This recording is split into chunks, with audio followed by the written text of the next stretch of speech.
ఇప్పుడు రెండో పాయింట్, దాని వలన ఒకరి మనసు మనోభావాలు దెబ్బతిన్నాయి. దానిపైన కంప్లైంట్ పెట్టడం జరిగింది.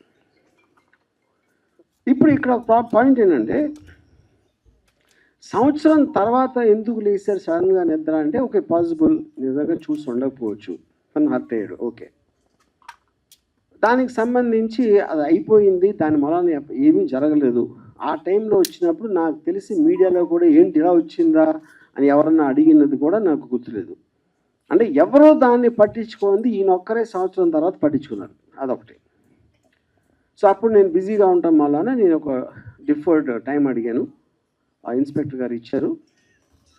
మళ్ళీ ఆ టైం వచ్చేసరికి ఇంకో విషయం ఏం జరిగిందంటే, 4-5 చోట్ల వేరే వాళ్ళు వేరే డిస్ట్రిక్ట్లో అదే కేసు పెట్టారు, సేమ్ థింగ్. సంవత్సరం తర్వాత 4-5 ఒకేసారి మేల్కొనడం ఏంటనేది ఆబ్వియస్గా ఒక సస్పిషియస్ నేచర్ అనిపించింది. ఇప్పుడు యాంటిసిపేటరీ బెయిల్ బై డెఫినేషన్ దానికి ఉన్న ప్రొవిజన్స్లో మీరు ఒక నార్మల్ ప్రొసీజర్ ప్రకారం జరగట్లేదు అని ఒక అనుమానం వచ్చినప్పుడు మీరు కోర్టుకి చెప్పి అప్పుడు కోర్టు డిసైడ్ చేస్తుంది, ఇది దానికి బెయిల్ ఇవ్వడానికి ఉందా లేదా, అసలు ప్రైమా ఫేసి బట్టి దేని బట్టి వాట్ ఎవర్ లా పాయింట్స్ బట్టి. అది నా వర్క్ కూడా అవ్వకపోవటం వలన నేను మళ్ళీ అడిగాను ఇంకొక డేటు కావాలంటే అర్జెంట్ అయితే నేను వర్చువల్ అపియరెన్స్లో వీడియో ద్వారా ఇస్తాను. అది చాలామంది చేస్తున్నారు, సుప్రీంకోర్టు మీద కూడా దాని ఉంది.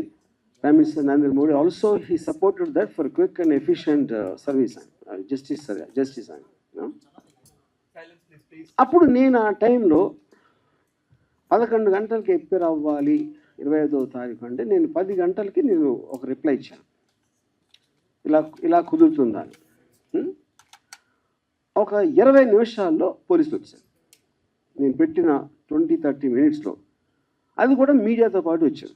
ఆ మీడియా ఎవరంటే ఏబిఎన్, మహా, మన గ్రేట్ TV5 వాళ్ళే అంటలేదు, ఇంకా వేరే వాళ్ళు కూడా వచ్చారు. ఆ టైంలో నేను లేను 10లో. అది కొంచెం సేపు ఉండి ఒక మేబీ 2-3 అవర్స్ అలానే వెళ్ళిపోయారు. ఇంతకు తప్ప ఇంకేమీ జరగలేదు. ఇది 25th ఎప్పుడైతే ఇది స్టార్ట్ అయిందో ఓపెనింగ్ సీక్వెన్స్ ఇది.